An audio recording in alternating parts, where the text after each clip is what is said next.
Good morning guys, कैसे हो आप सब। उम्मीद करते हैं कि आप सब अच्छे होंगे। अब तक आपने जो ट्रैवल जर्नी वाली सीरीज देखी है तो वो जर्नी बेसिकली कैसा रहा। इस जर्नी की शुरुआत दिल्ली से हुई थी नवंबर के महीने में। 6-7 महीने गाड़ी बंद रहने के बावजूद भी वो गाड़ी बिल्कुल पूरी तरह से चालू हो चुका था। सबसे पहले मेरी इस जर्नी की शुरुआत हुई है दिल्ली से।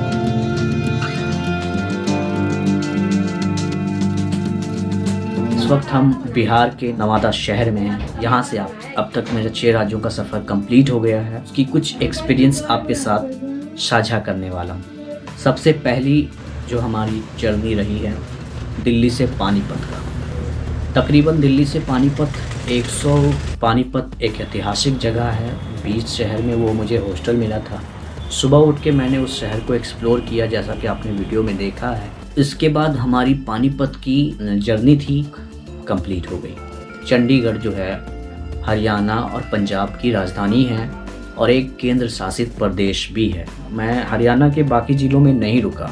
पानीपत के बाद करनाल मिला, कुरुक्षेत्र मिला। शेख चिल्ली का जो मकबरा है वो कुरुक्षेत्र में है, वो मैं नहीं देख पाया। अम्बाला हरियाणा का लास्ट जिला है। वहाँ से फिर पंजाब शुरू हो जाता है। चंडीगढ़ पहुँचा। खाने पीने के लिए चंडीगढ़ बिल्कुल चीप एंड बेस्ट है, बट रहने के लिहाज से चंडीगढ़ बहुत ही महंगा शहर है। मैंने इमाम साहब से परमिशन लिया कि क्या मैं यहाँ आज रात स्टे कर सकता हूँ, सो सकता हूँ। तो उन्होंने कहा कि अभी कोविड-19 की वजह से मस्जिद, मंदिर, गुरुद्वारे एंड देन चर्च, इन पे आप न ठहर सकते हैं, न रुक सकते हैं, न सो सकते हैं। हाँ, यहाँ पे आप पूजा पाठ या अजान नमाज ही हो रही है। इसके अलावा और कुछ भी यहाँ पे एक्स्ट्रा एक्टिविटी नहीं हो रही है। तो आप ऐसा ना करें, नहीं तो पुलिस रात को 2-3 बार चेक करने आती है कि। तो जो कुछ मुझे प्रॉब्लम हुआ ना, चंडीगढ़ में प्रॉब्लम हुआ कि रात को मैं चंडीगढ़ में फुटपाथ पे ही बिताया था। रात को चंडीगढ़ में ठंड और बढ़ जाती है क्योंकि वो शिमला से नज़दीक है। शिमला वहाँ से 100 किलोमीटर है। मैं उठ गया। चंडीगढ़ में हमारा ना बैड एक्सपीरियंस था ना ही गुड एक्सपीरियंस था। जो भी था नॉर्मल था। ओवरऑल मिला के सारा कुछ सही था। चंडीगढ़ से शिमला के लिए मैं प्रस्थान कर गया।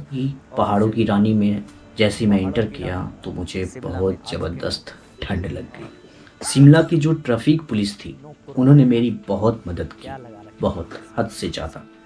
तो उन्होंने खुद अपने पैसों से गेस्ट हाउस बुक करवाया, जबकि मैं पैसे दे रहा था कि सर लीजिए, मेरे पैसे लीजिए। तो उन्होंने कहा नहीं, आप हमारे मेहमान हो, आप इतनी दूर से इस गाड़ी से आए हो, क्या मैं इतना भी खर्च नहीं कर सकता। शिमला पुलिस की ये बात सुनकर मुझे बहुत बहुत बहुत खुशी हुई कि काश हमारे पूरे देश की पुलिस क्या शिमला पुलिस के जैसा नहीं सोच सकती। नोमैडिक डिजेबल की तरफ से सभी शिमला पुलिस को सलाम करता हूँ। हिमाचल प्रदेश की सरकार को मेरी बहुत बहुत शुभकामनाएं कि उन्होंने हम जैसे लोगों के लिए बहुत अच्छा काम किया। शिमला पुलिस ने फिर मुझे क्या किया कि वो रात को रहने के लिए इंतज़ाम कर दिए। उन्होंने खाना का भी इंतज़ाम किया, खाना भी लाके मुझे दिया। पहुंचते के साथ सर्दी, खांसी, बुखार, सर दर्द, ये सारा कुछ हो गया था। तो मुझे लगा ये लो, मुझे तो शायद कोरोना हो गया, क्योंकि कोरोना के सारे सिम्टम हमारे पास मौजूद थे। तो मैं शिमला में टेस्ट नहीं करवाया। उसके बाद मैं फिर वापस जल्दी से फ़ौरन 3 घंटा में मुझे दिल्ली पहुंचना था, क्योंकि जितना देर करेंगे देर हो जाएगा। दिल्ली में पहुंच गया आखिरकार। तो वहाँ मैंने टेस्ट करवाया। मैंने 2 तरह का टेस्ट करवाया वहाँ पे। एक रैपिड टेस्ट होता है जो आपको आधे घंटे में रिजल्ट दे देगा, नेगेटिव पॉजिटिव जो भी है। रिजल्ट जो आया उसमें भी नेगेटिव आया था। और एक होता है RT-PCR टेस्ट। उस टेस्ट में लगते हैं 3 दिन रिजल्ट आने में। उस टेस्ट में भी हमारा आया नेगेटिव। ऊपर वाले का बहुत बहुत करम था कि नेगेटिव आया। कुछ दिन 2-4 दिन दिल्ली में रहा, दिल्ली को एक्सप्लोर किया। उसके बाद आगे निकल गया मैं आगरा के लिए। आगरा से पहले मिलता है मथुरा। कृष्ण की नगरी है मथुरा। उस मंदिर को मैंने देखा लेकिन वीडियो नहीं बना पाया क्योंकि उस समय हमारी मोबाइल की बैटरी ऑलमोस्ट डाउन हो चुकी थी। आगरा के लिए निकल गया। 5-6 बजे के बाद मैं आगरा पहुंच गया। नगर निगम के सौजन्य से बनाए हुए भवन होते हैं ना, उसमें मैंने रुका।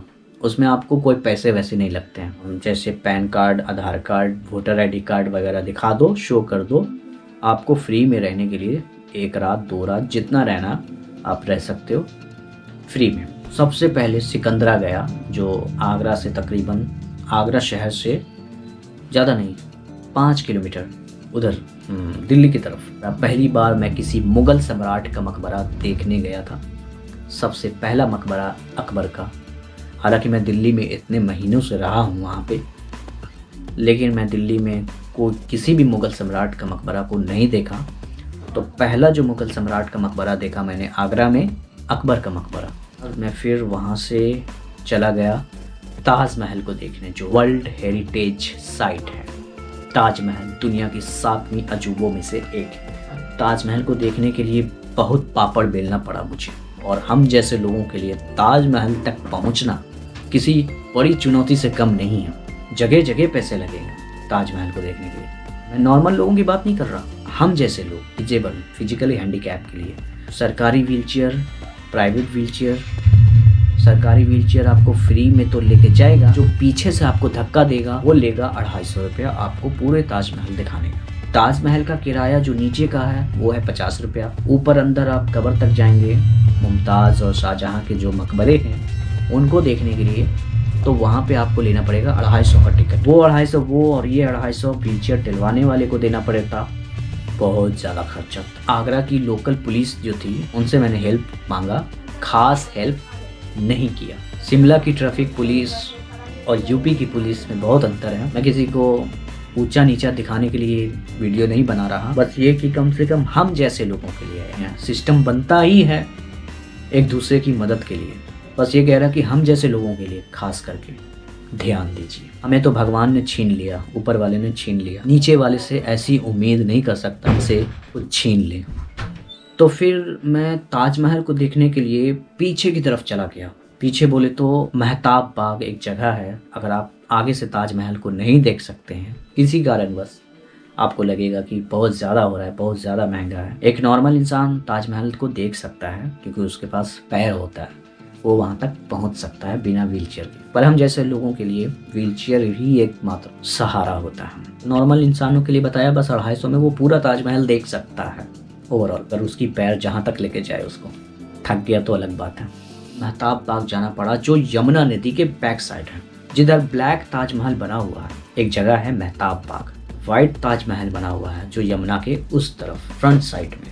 उधर से देखने का ताजमहल तो खूबसूरत लगता ही है, साथ ही साथ महताब बाग की तरफ से देखने में भी ताजमहल बहुत खूबसूरत लगता है। महताब बाग का ज़्यादा किराया नहीं है, 20 रुपये किराया है। आप चाहें तो महताब बाग जाके ताजमहल को पीछे की तरफ से, ब्लैक ताजमहल की तरफ से देख सकते हैं। तो कुछ इस तरह का हिसाब किताब था। इसके बाद हम निकल चुके हैं रात को, काफ़ी अंधेरा हो गया मुझे पहुँचते पहुँचते लखनऊ। बीच में मैं इटावा आ गया। इटावा के एक सरकारी स्कूल में, उस हॉस्टल में बहुत सारे बच्चे थे। उन बच्चों के साथ रात बिताया, जो हॉस्टल में बच्चे आमतौर पर होते हैं। जैसे मैं भी कावेरी हॉस्टल में रहता हूँ, JNU का कावेरी हॉस्टल। मुझे एक बरंडा में जगह दिया गया। मैंने कहा कि आप मुझे कहीं पर भी जगह दे दो, मैं सो जाऊँगा। मुझे ज़्यादा कोई हाई प्रोफाइल जगह की ज़रूरत नहीं है। एक लड़का था जो बहुत अच्छा था, बहुत अच्छा। उसने हमारी बहुत मदद की, मैं उनका बहुत बहुत शुक्रिया अदा करता हूँ। तो वो हमें पहचान जाएंगे, इटावा से हैं बेसिकली, वो इटावा के आसपास से ही हैं सारे बच्चे। उन्होंने मुझे खाना भी खिलाया, रोटी और बैगन की सब्जी थी, खाया मैंने, अच्छा लगा। सुबह 4 बजे मैं इटावा से निकल चुका था। 10-11 बजे तक मैं पहुंच गया कानपुर। और मैं कानपुर में रुका नहीं क्योंकि मेरा कानपुर डेस्टिनेशन नहीं था। मुझे कानपुर अलग होगा, लखनऊ अलग होगा, लेकिन ऐसा नहीं हुआ। लखनऊ जाने के लिए कानपुर से होकर ही जाते हैं। हालांकि कानपुर में बहुत सारे टूरिस्ट प्लेस हैं। उत्तर प्रदेश की राजधानी लखनऊ पहुंच गया दोपहर के 1 बजे। जुमा का दिन था, फ्राइडे का दिन था, और जगह जगह आपको मस्जिद मिलेंगे, एक अलग माहौल मिलेगा। लखनऊ से एक चीज़ शिकायत है, वहाँ की सड़कें ना बहुत ख़राब है। हाँ, नवाबों का शहर है, अब नहीं, चेंज कर दिया गया उसको सब कुछ, ठीक है। हाँ, जब आप बड़ी इमामबाड़ा, छोटी इमामबाड़ा, रूमी गेट की तरफ, तो आपको लगेगा कि हाँ मैं कोई हिस्टोरिकल प्लेस में आ गया हूँ। वो बहुत खूबसूरत जगह है, मैंने वहाँ पे रात बिताई है। इन बड़ी इमामबाड़ा के अंदर वीडियो फोटो यूट्यूब के लिए या टिकटॉक के लिए बनाना सख्त मना। रूमी गेट का इतिहास भी मैंने वीडियो में बताया। उसके बाद मैं छोटा इमामबाड़ा गया, वहाँ पे वीडियो फोटो एवरीथिंग सब कुछ अलाउड था, बना सकते थे। खुलेआम। भूल भुलैया में आप वीडियो बना सकते थे, लेकिन भूल भुलैया था ऊपर चढ़ नहीं पाया क्योंकि कोरोना वायरस की वजह से लिमिटेशन थी ना, 32 लोग ही जा सकते थे एक दिन में देखने के लिए। ऐसा ही क्राइटेरिया था उस समय, कैंसिल कर दिया। भूल भुलैया नहीं गया। बड़ा इमाम बाड़ा गया, अंदर वीडियो बनाना अलाउड नहीं था। एक स्ट्रीट फूड पे खाना खाया था, रूमी गेट के पास गेस्ट हाउस लिया, शीश महल। तो ऑनर हैं, जो मालिक हैं, उनका मैं शुक्रिया अदा करना चाहता हूँ। रात को रुकने के लिए दिया, वो भी फ्री ऑफ कॉस्ट। मैं उनका बहुत बहुत शुक्रिया अदा करना चाहता हूँ कि ऐसे भी लोग हैं जो हम जैसे लोगों पर बहुत ख्याल रखते हैं। इज्जतगंज मार्केट, जो भी टूरिस्ट प्लेस था वो मैं गया, लेकिन उसके बाद फिर मैं सीधा चला आया नेशनल हाईवे 731 पकड़ के बनारस वाया सुल्तानपुर जौनपुर होते हुए। लखनऊ से सुल्तानपुर तक की जो रोड है नेक्स्ट लेवल की रोड थी। इंडिया में ऐसी रोड शायद कहीं होगी। लखनऊ से सुल्तानपुर के बीच देखा था। सुल्तानपुर से वाराणसी के लिए अभी सड़कें बन रही हैं, तो कुछ ऐसी सड़कें बन रही थी, ऐसे ऐसे ऐसे ऐसे गाड़ी हो रही थी मेरी। 65 किलोमीटर को कवर करने में पूरा दिन लग गया। 11 बजे, हाँ 11 बजे मैं बनारस पहुंचा। 11 बजे दिन में निकला था, 11 बजे रात को बनारस पहुंचा। इन खराब सड़कों की वजह से बनारस का दाल मंडी, जो वहाँ पे आप एक रात 70 रुपये में बिता सकते हैं एक अच्छे बेड के साथ, उससे सस्ता मुझे लगा बनारस में रहना। खाना भी बहुत सस्ता है। बनारस को एक्सप्लोर करने के बाद बनारस पूरा एक्सप्लोर किया। 80 घाट गया, BHU गया, बनारस के कुछ चुनिंदा मार्केट को घूमा। अच्छा लगा, बहुत ही अच्छा लगा। बनारस के लोग भी बहुत फ्रेंडली हैं, मतलब बनारस प्रधानमंत्री जी का अपना शहर है। भी आगे चल के वो बनारस जापान के क्योटो से मुकाबला करेगी ताकि दुनिया उसे देखने के लिए आ सके। उसके बाद फिर मैं बनारस से निकल गया और निकलने के बाद यूपी बिहार का बॉर्डर पार करके बिहार में आ गया। मेरी जो मोबाइल की बैटरी थी सासाराम में डाउन हो चुकी थी, तो मैंने उसको कैसी तरह से चार्ज करके औरंगाबाद तक चलाया। औरंगाबाद के बाद फिर वो बैटरी पूरी तरह से डाउन हो चुकी थी। तो ये था हमारा किस्सा, जो एक बहुत बड़ा किस्सा था, जैसा कि आपने देखा, जाना, समझा। तो वीडियो आपको कैसी लगी गाइस, कमेंट बॉक्स में ज़रूर बताएं। मुझे आपका जवाब चाहिए, फीडबैक चाहिए। जो 6 स्टेट की जो जर्नी थी हमारी, मैंने जैसे तैसे कवर किया। ये हमारा लर्निंग वीडियो था।